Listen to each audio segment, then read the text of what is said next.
Olá pessoal, hoje a nossa aula vai ser de revisão do capítulo 5, a Era Vargas.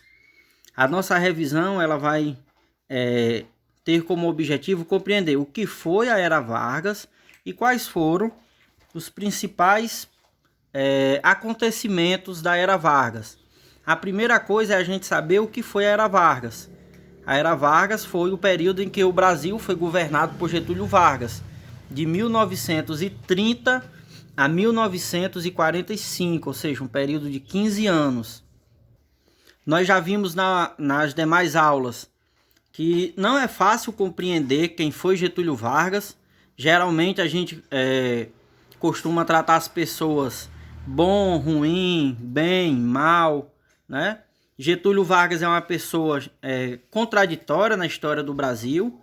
Para alguns, o pai dos pobres, como era conhecido, um estadista, ou seja, defensor do Brasil. Para outros, ditador, autoritário, corrupto, elitista. Não é fácil compreendê-lo. Aliás, não é fácil defini-lo, né? Acho que o melhor de nossa parte é compreender quais foram os pontos positivos e negativos do período que ele esteve à frente do governo do Brasil, né? E a gente não buscar compreendê-lo assim como pessoa. Ah, ele era bom, ele era mau. Vamos compreendê-lo enquanto governante que era, né? O que trouxe de bom e o que trouxe de ruim para o Brasil. A primeira coisa, Getúlio Vargas, nós acompanhamos de que forma Vargas chegou ao poder no Brasil.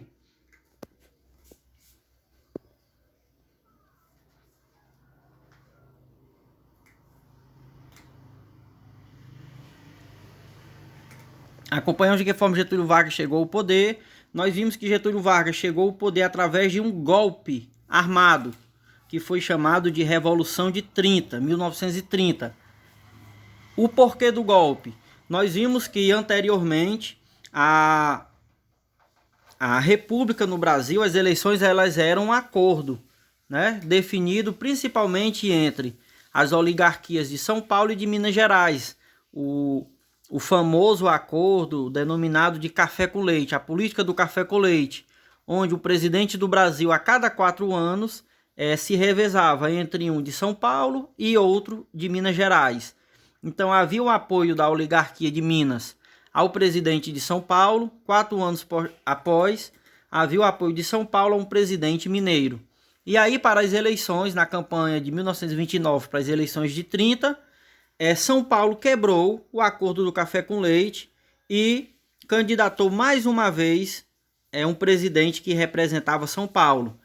É aí que a oligarquia de Minas Gerais, juntamente com muitas outras e vários outros grupos sociais brasileiros, como os tenentes, que já vinham até mesmo lutando contra o poder dessas oligarquias de forma armada desde 1922, se uniram, formaram um único grupo e saíram em marcha, tanto de Minas Gerais como do Rio Grande do Sul, em direção à capital do Brasil, na época que era Rio de Janeiro.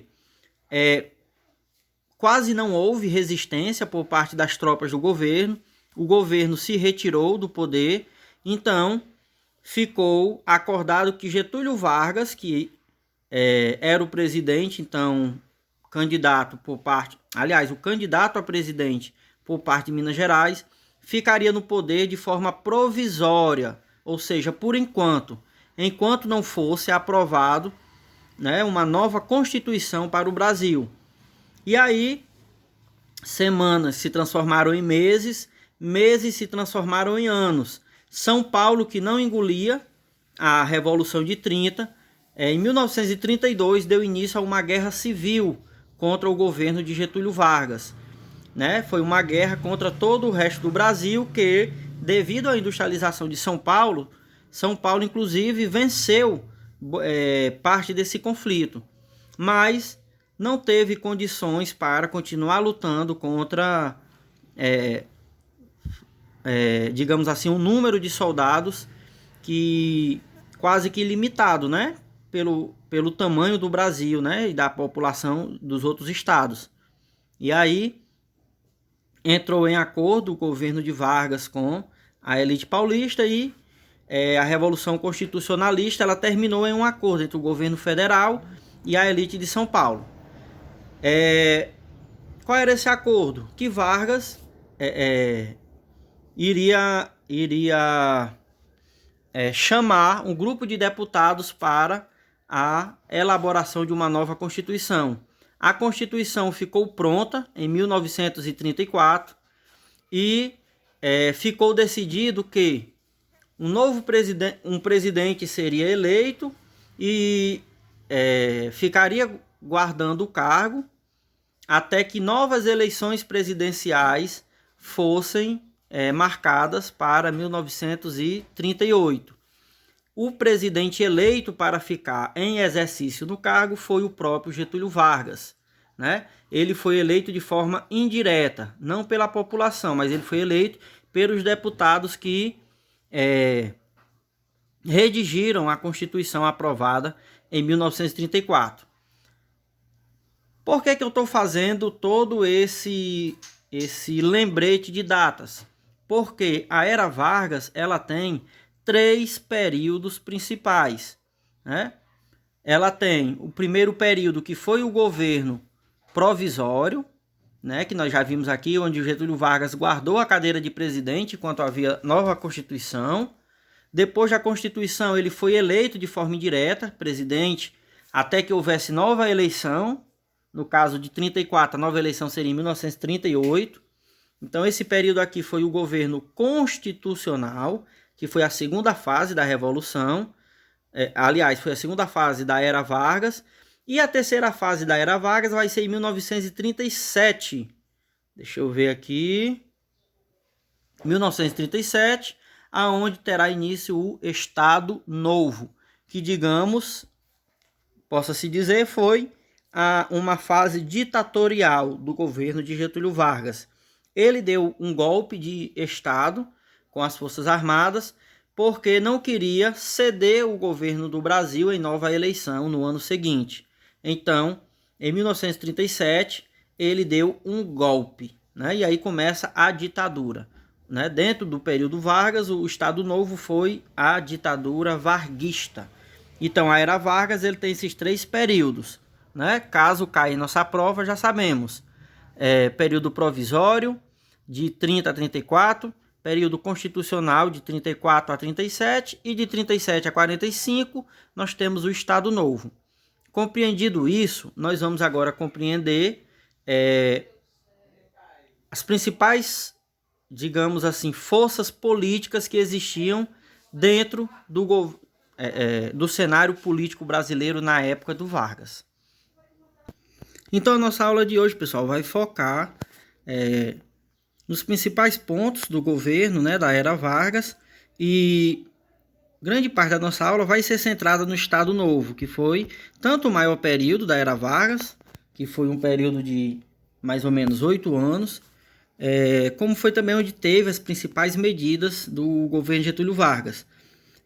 Nas anteriores fases da Era Vargas, como durante o governo provisório e o governo constitucional, alguns pontos muito importantes, como por exemplo a participação feminina na política, né? A Constituição de 1934 ela foi uma Constituição feita com o aval, o apoio de Getúlio Vargas, e ele teve uma participação muito grande na aprovação, né? na lei que aprovava o voto feminino e também a eleição de mulheres para ocupar cargos públicos, tanto no executivo como no legislativo, né? Então, como vocês podem ver, a participação da mulher na política brasileira ela é recente, porque somente depois de 1934, durante o governo de Getúlio Vargas, é que as mulheres passaram a ser admitidas na política. E claro, esse admitidas é na lei. Na prática, pessoal, as mulheres elas eram mal vistas pelo público masculino dentro da política. Aqui nós temos uma imagem da primeira deputada eleita, que foi a deputada Carlota Pereira de Queiroz, né? E ela foi alguém que enfrentou muitos preconceitos, né? Na hora de falar, não sei se vocês conseguem perceber, por exemplo, o olhar de algumas pessoas, né? A gente consegue ver uma certa discriminação no olhar, e ela foi muito ativa, né? Uma mulher muito guerreira, muito forte em se fazer presente nesse ambiente. Até hoje as mulheres, elas lutam para se fazer presente e serem respeitadas em áreas de destaque, como na política, na economia, né? Em qualquer área de destaque que seja uma atuação central, né? Áreas de chefia, por exemplo, gestão, tudo isso as mulheres lutam para se impor, né? Então reparem que Getúlio Vargas é essa figura, por isso mesmo, controversa, essa figura que no mesmo período que esteve à frente do Brasil, trouxe as mulheres, né? Reconheceu o direito das mulheres, também é aquele homem que implanta uma ditadura, né? Que foi o Estado Novo. Então, o Estado Novo ele foi implantado em 1937, em 10 de novembro. Esse golpe foi... para ser implantado esse golpe, o governo Getúlio Vargas utilizou como pretexto um plano chamado de Plano Cohen, que seria um plano que os comunistas teriam organizado para tomar o poder no Brasil. E para evitar isso, ele, Getúlio Vargas, estava, em nome da nação, tomando o poder naquele momento. Então reparem que isso é muito comum na história. Ninguém que vai fazer algo ditatorial, autoritário, né? Ele vai fazer dizendo que está fazendo isso. Sempre ele utiliza de algum pretexto, né? No caso de Getúlio Vargas, ele estava implantando a ditadura? Estava, mas ele estava usando como pretexto para legitimar essa ditadura o quê? Que estava salvando o Brasil dos comunistas, né? Do famoso Plano Cohen, que depois veio ao conhecimento de todos que era só uma farsa que o governo estava usando para legitimar a ditadura, né, de Vargas. Não existia nenhum plano quanto a isso. E Getúlio Vargas, logo a deflagrar o Estado Novo com o apoio das Forças Armadas, ele fechou o Congresso, né? Ou seja, o Legislativo não é onde faz as leis, e como ele iria mandar agora, ele não precisava que ninguém produzisse e votasse as leis, né? Então o Legislativo foi o primeiro poder a ser fechado, né? Aqui não vem falando, mas a Polaca, que foi a carta que Getúlio Vargas mandou ao Legislativo fechando o Congresso brasileiro. Pode ser que caia até em algum vestibular, como já houve de cair, né? Acerca do que foi a Polaca. Polaca foi essa carta de encerramento das atribuições do Legislativo na época da deflagração do Estado Novo. Antes de passar para os demais pontos do Estado Novo, eu queria relembrar sobre os principais grupos políticos que nós tínhamos no Brasil na época do Estado Novo, na época de Getúlio Vargas. Nós tínhamos no Brasil a ANL, Aliança Nacional Liberal, e tínhamos a AIB, que era a Ação Integralista Brasileira, ANL e AIB. Os principais pontos da ANL e da AIB, vou destacar agora. Esses dois grupos, como nós já vimos, que são dois grupos políticos, são ideologicamente antagônicos, contrários, né? Inimigos. Por quê? A ANL ou a...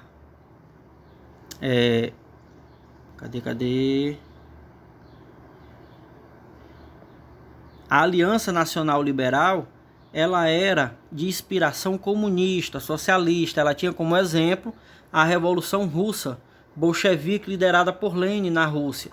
Então ela defendia uma sociedade socialista, comunista, onde houvesse a reforma agrária, o governo autoritário fosse substituído por um governo democrático, de participação dos trabalhadores, né?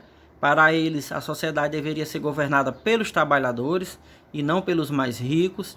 A riqueza fosse dividida igualmente entre as pessoas e as fábricas, a produção, toda ela fosse organizada pelos trabalhadores e não pelos patrões, né? Já a e B, que era a Ação Integralista Brasileira, ou simplesmente integralismo, como era chamado, ele tinha inspiração no fascismo, né? Ele tinha inspiração no fascismo italiano e no fascismo alemão, que era o nazismo. Então defendia um governo autoritário, sem democracia, defendia o capitalismo sem manifestações dos trabalhadores, porque tudo isso só levaria à fraqueza, à divisão da sociedade, ao enfraquecimento desse país. Defendia também ideias de caráter racista, né? Defendendo sempre a superioridade de um povo, de uma raça sobre outros, né? Que aquele povo, aquela raça deveria ser superior, deveria comandar as demais. O integralismo ele também tinha essa digamos assim, esse fundamento, né? E seus líderes, Luiz Carlos Prestes.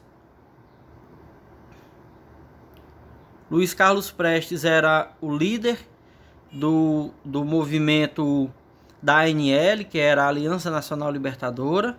Já o líder do integralismo era Plínio Salgado, que era jornalista. Plínio Salgado e Luiz Carlos Prestes, nós vimos, ele era um tenente que vinha lutando no Brasil por democracia, reforma agrária, desde o movimento tenentista, lembram, né? Lá de 1922.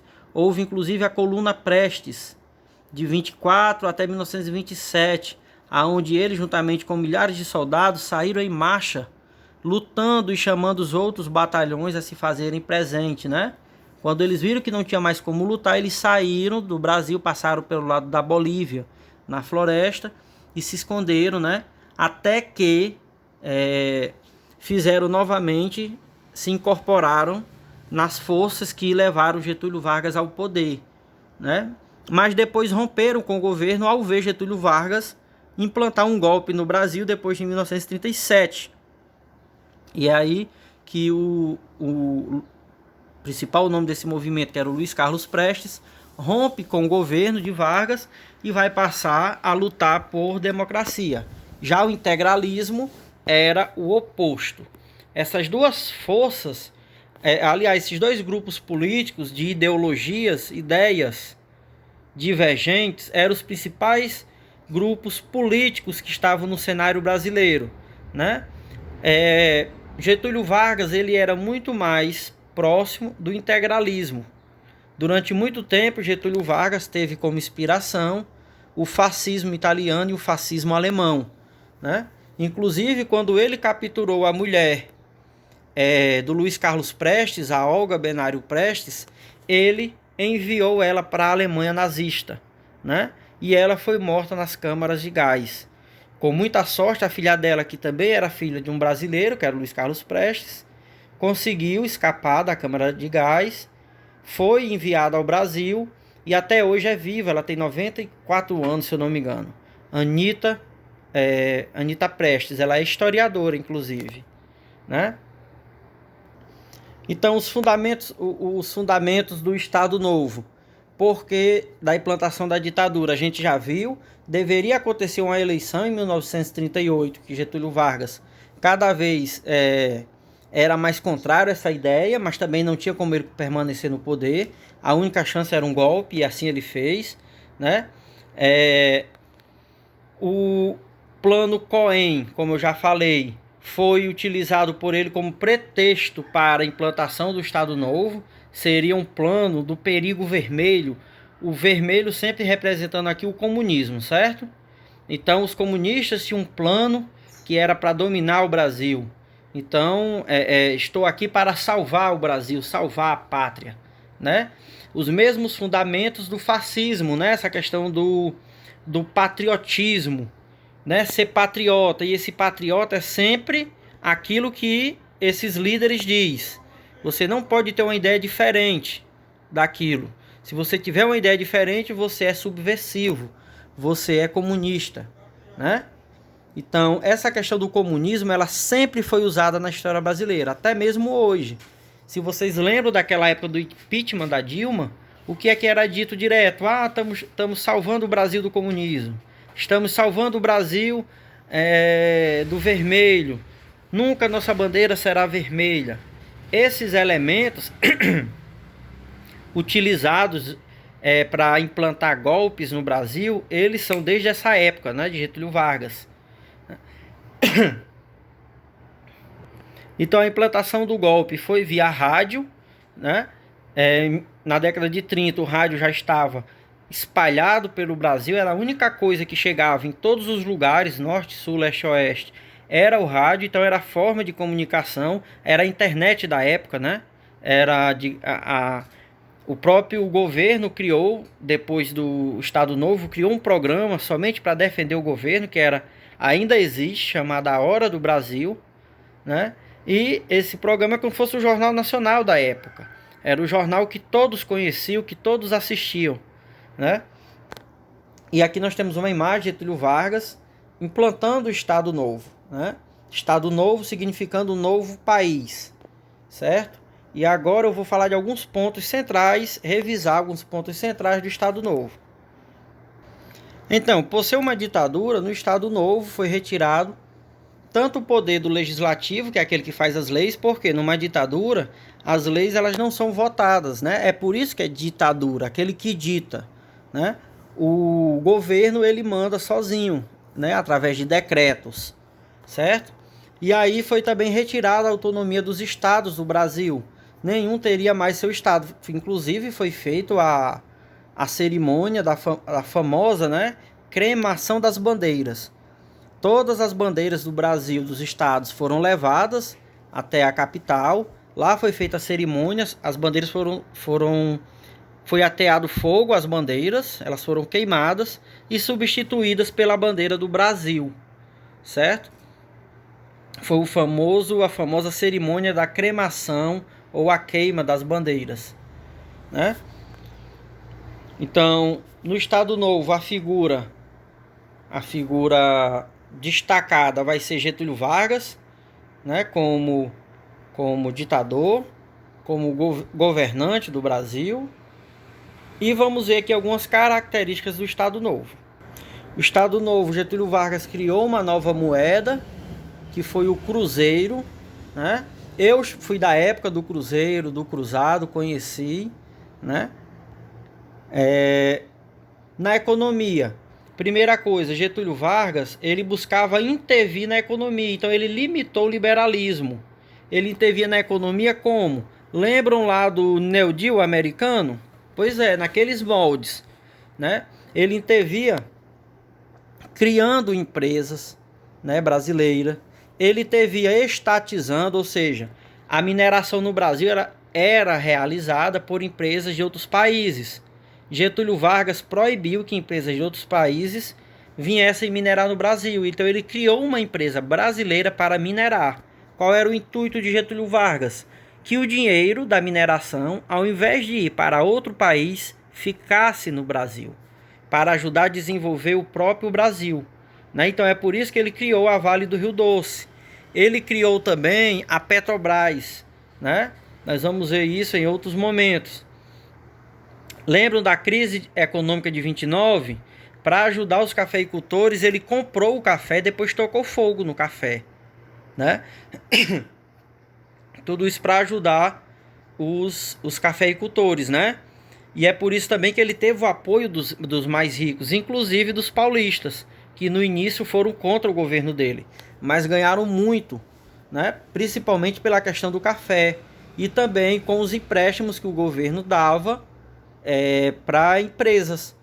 Porque Getúlio Vargas começou a defender um modelo de substituição de importações. Aqui no penúltimo, né? De cima para baixo no penúltimo, de baixo para cima, o segundo ponto. Substituição de importados. Produção made in Brasil, ou seja, produzido no Brasil. Então, ao invés do Brasil ficar comprando sapato, tecido, ferro, plástico, petróleo, minério de outros países, que o Brasil mesmo produzisse isso. Esse foi a chamada substituição de importações ou substituição de importados.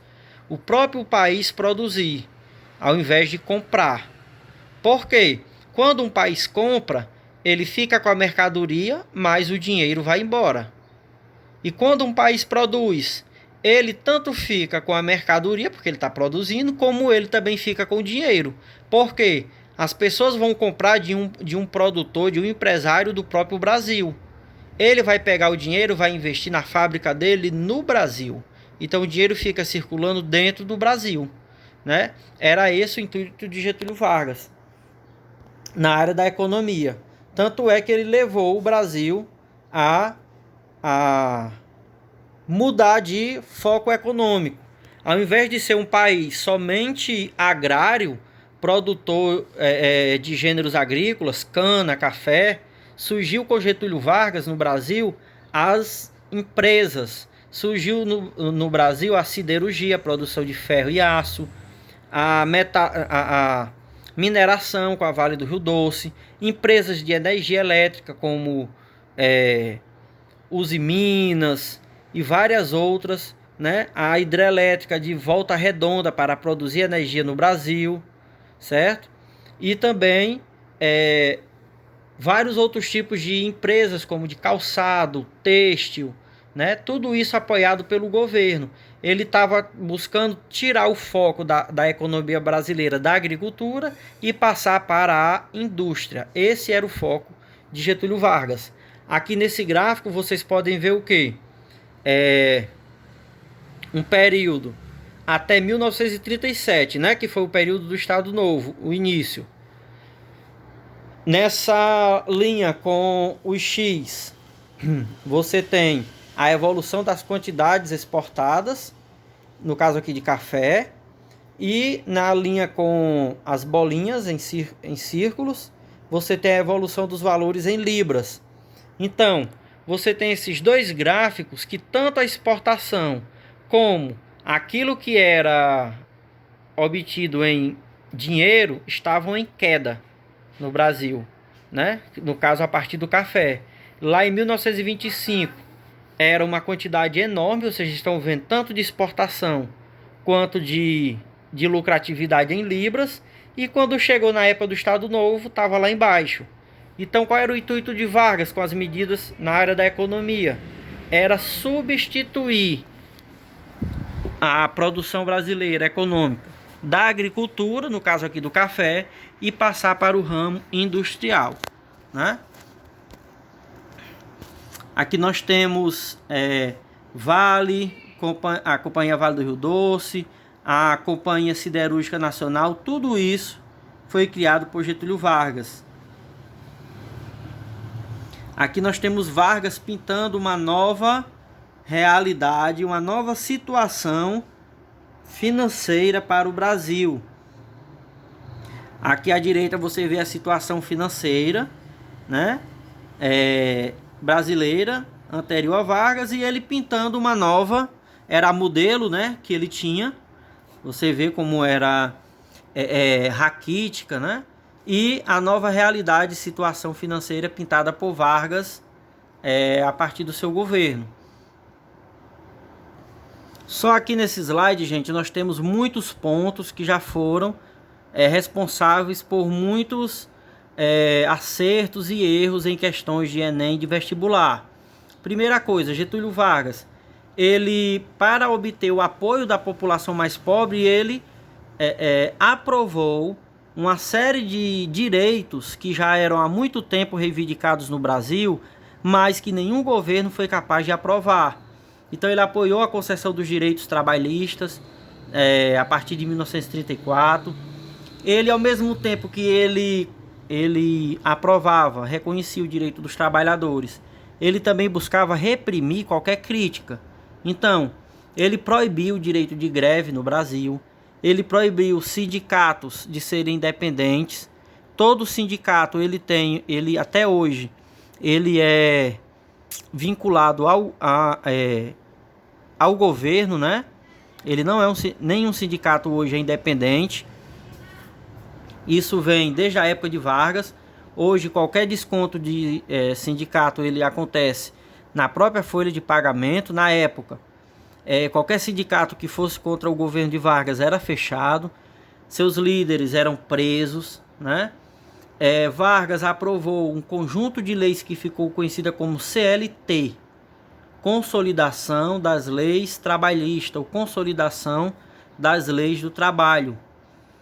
Salário mínimo, aposentadoria, férias remuneradas, salário maternidade, tudo isso. Nada disso existia no Brasil, tudo isso foi aprovado por Getúlio Vargas nas chamadas CLTs, Consolidação das Leis do Trabalho, né? É uma questão de Enem. Foi daí que veio a alcunha de pai dos pobres, como ele ficou conhecido, né? Todo dia 1º de maio, que é o dia do trabalhador, Getúlio Vargas ia até as rádios, né, e fazia um comunicado dos direitos que estavam sendo, naquele dia, aprovados, reconhecidos pelo governo dele. Então, por causa disso, surgiu inclusive uma teoria, aliás, uma prática política chamada de trabalhismo, que é você buscar o apoio da população trabalhadora a partir do reconhecimento dos direitos dessa população, né? Claro que não todos, como eu já falei, tinha muitas limitações, como por exemplo o direito de greve, né? Ele proibiu, né? Então, se tinha alguma coisa que os trabalhadores queriam reivindicar e não concordavam com o governo, né? Eu achava que estava muito aquém do que merecia. Por exemplo, na época, o salário mínimo, a aposentadoria, ela era meio salário mínimo, meio. Muitos trabalhadores buscaram lutar pelo salário mínimo completo, que já é muito pouco, né? Para um aposentado se manter, a pessoa na velhice, precisa de remédio e tudo mais. E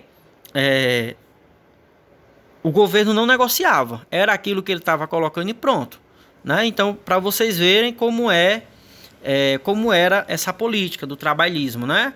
Ela reconhecia o direito de um lado, mas não dava de acordo com o que deveria, né? Mas mesmo assim, para muitos,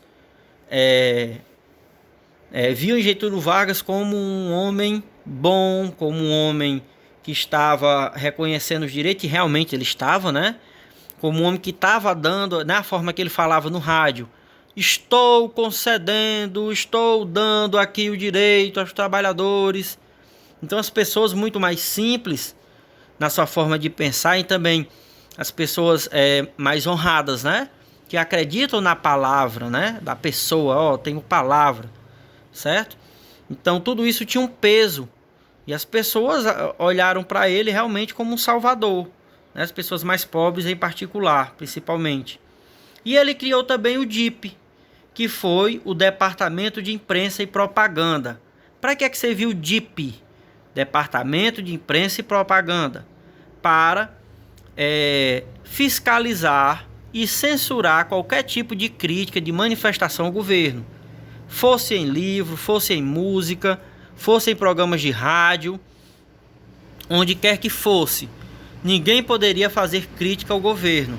O DIP era responsável por essa censura, e o DIP também era responsável por criar formas de propaganda para o governo, através do livro didático, comícios, cartazes, através do rádio, como eu já falei, a criação da Hora do Brasil, que até hoje existe, ela só mudou de horário, né?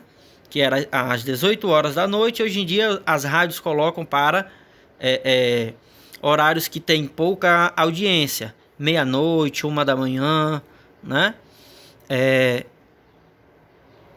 Até hoje, a Hora do Brasil, hoje já entrou para o livro dos recordes como o programa de rádio mais antigo do mundo, e até hoje ela cumpre esse papel de defender o governo. E é interessante também, pessoal, que essa ideia do trabalhismo foi utilizada por Vargas para reprimir a cultura popular em muitos casos. Por exemplo, a malandragem foi considerado algo criminoso. Então, no caso da capital, que era o Rio de Janeiro, parte da cultura popular, que é das pessoas que eram ex-escravos, filhos de escravos, que nunca foi dado chance, era o samba, né? Era o futebol, a capoeira, nem tanto o futebol, mas a capoeira, por exemplo, né? As religiões afro, tudo isso era considerado crime. A capoeira, durante boa parte do governo Vargas, ela era proibida, era considerado vagabundagem, malandragem, né? A malandragem era proibida, né, no Brasil na época. E foi essa busca de Vargas em sempre ser visto como alguém popular. Então, ele sabia muito bem como utilizar a propaganda em favor dele, né? Todo 1º de maio, que era o dia do trabalhador, ele estava lá concedendo algum direito aos trabalhadores, como se fosse ele que estivesse dando, como pai. Daí a ideia, né, que se tornou na definição pai dos pobres. Até hoje, se você falar com alguém mais velho sobre Getúlio Vargas, ele vai, o pai dos pobres, que era assim como era chamado, né? Então, as marchas do 7 de setembro carregavam a foto do presidente, os comícios, os livros didáticos traziam a foto do presidente, aliás, do governante Getúlio Vargas, porque depois do golpe a gente não pode chamar ele de presidente, né? Porque essa palavra presidente, a gente supõe que ele foi eleito para o cargo, né? Vamos chamar ele aqui de líder, né? De governante. Então Getúlio Vargas sabia como utilizar. E, como eu já falei, o DIP, que era o Departamento de Imprensa e Propaganda, soube utilizar muito bem o rádio a favor de Vargas. Aqui nós temos um cartaz do nazismo alemão em comparação com o cartaz do fascismo brasileiro, do governo Vargas. Então você consegue ver uma semelhança muito grande. A ideia do homem de coração puro junto às crianças, né?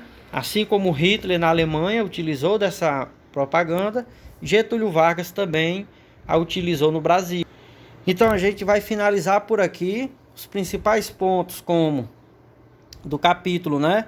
Como Vargas chegou ao poder, né? Quem fez parte da Revolução de 30, como as oligarquias de Minas Gerais, Rio Grande do Sul, o que foi o tenentismo, né? O movimento tenentista, a Coluna Prestes, o integralismo, a Aliança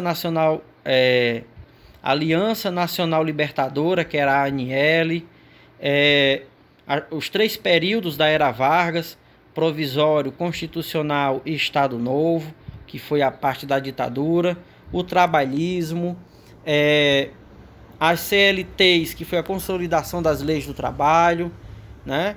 Vimos também o DIP, Departamento de Imprensa e Propaganda, a ideia do trabalhismo, que era essa ideia política de você ganhar o apoio dos trabalhadores através do reconhecimento de alguns direitos e também, por outro lado, você reprimindo aquilo que vinha dos trabalhadores que não era de acordo ao seu governo. A questão da economia, com a estatização, né, de empresas, a criação de empresas brasileiras de ferro, energia elétrica como hidrelétricas, como a de Volta Redonda, Vale do Rio Doce, né, que é a empresa de mineração a maior do mundo, né? Petrobras, ele vai criar mais à frente, a utilização do rádio para apoiar o governo, a criação da Hora do Brasil, vimos tudo isso, vimos também um pouco da criação do Cruzeiro, que foi feito para substituir o real na época de Getúlio Vargas, por isso que muitos mais velhos falam assim, tantos mil-réis, né? Até 1938, a moeda do Brasil, aliás, 42, era o real, chamava de réis, né? Tantos réis, tantos mil-réis. E depois, com Getúlio Vargas, ele criou uma nova moeda que foi o cruzeiro, né? Aqui tem a moeda de 200 cruzeiros com Dom Pedro I, a moeda de 100 cruzeiros com Dom Pedro II, a moeda de 20 cruzeiros com o Marechal Deodoro da Fonseca, que foi o primeiro presidente do Brasil, né, com a proclamação da República, e o próprio Getúlio Vargas na moeda de 10 cruzeiros, né? Por quê? Tanto era uma forma dele promover o governo dele, como foi uma forma que ele achou de como é que eu vou dizer, impulsionar economicamente, criando uma nova moeda que fosse uma moeda mais forte, né? Ela recolhia, concentrava valor, certo? A mesma coisa, por exemplo, o que é concentrar valor? De que forma uma moeda pode ajudar, tio, na economia? Vamos dizer que nós temos até, depois do Bolsonaro, moedas de R$ 200, não é isso? Pode estar um presidente e dizer assim, ó, eu quero criar uma nova moeda chamada, um exemplo, Libra. O Brasil agora vai ter uma nova moeda chamada Libra. Como é que vai ser essa Libra? R$ 200 agora vai ser R$ 10. Como assim?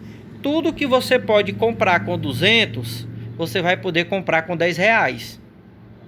Tudo que você podia comprar com 100, vai poder comprar com R$ 5. Tudo que você podia comprar com R$ 10, vai poder comprar com 50 centavos. Ou seja, ele concentrou dinheiro, né? Para isso ele vai ter que pegar o quê? O dinheiro do país e diminuir uma boa quantidade, né? Emitir moedas que signifique mais valor. E por causa disso, cada centavo ele vai ter muito mais valor, né? Quando acontece o contrário, como é que se chama? Desvalorização da moeda. É quando aquele dinheiro que antes eu comprava com R$ 100 10 produtos. Agora com R$ 100 eu só consigo comprar 5 produtos. Os produtos ficaram mais caros e o dinheiro desvalorizou. Isso é desvalorização da moeda, né? Então o intuito dele era criar uma moeda mais forte, ok? E aqui nós finalizamos acerca da revisão do capítulo e vamos lá no nosso grupo fazer a nossa atividade de hoje, ok?